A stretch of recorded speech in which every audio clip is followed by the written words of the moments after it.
the X first, then the Y, then the equal sign, then the 9. This is all set up perfectly for you. And you have to put the numbers in your matrix, okay?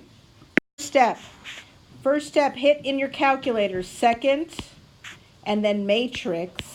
And matrix is down the left side below the math button, okay? And then you're going to hit edit, and you're going to select second matrix.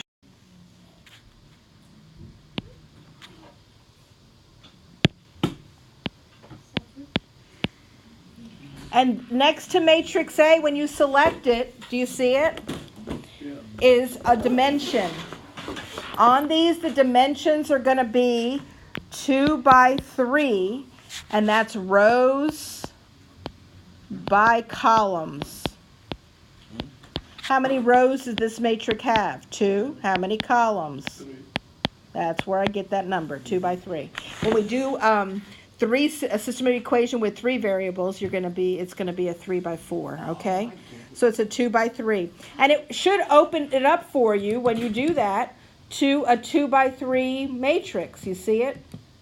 And you can key now your equation. So you're going to do 1, enter, negative 3, enter, 9, enter, 1, enter, 2, enter, negative 1, enter. So everybody key in your matrix. So you're going to go to second quit, second matrix, hit the math button in the matrix screen, go up to RREF and select it, and it'll go out to your main screen as an RREF with a parenthesis. Everybody have an RREF and a parenthesis? Mm-hmm. So when you hit RREF, second matrix, enter, and you're going to select A, and then hit enter again, it'll give you your answer. Okay, let's talk about this. If these are the 4 digits in that order of the matrix, 1001, you know that this one had a solution.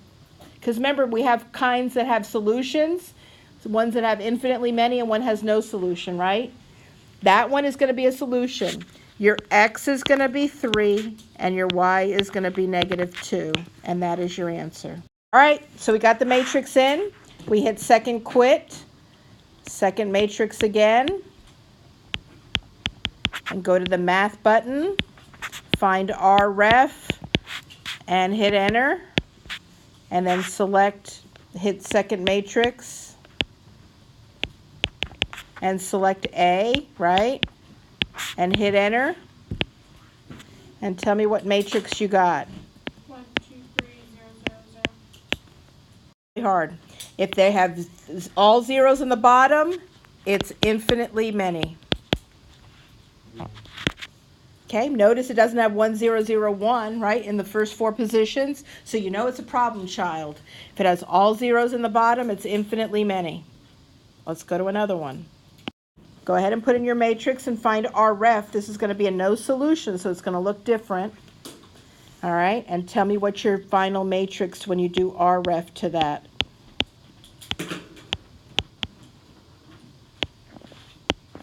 What? When you get this matrix, you know it's not a normal one because it doesn't have 1001, so that tells you something. But also it doesn't have all zeros down here, so it must be no solution, okay? That's how you can tell. When it looks funny and it's not all zeros at the bottom, it's no solution. When it's all zeros at the bottom, it's infinitely many. When it's 1001 and 2 numbers in the last column, then that is the solution. You got it? Edit, which is at the top of your screen, and you're going to select matrix A.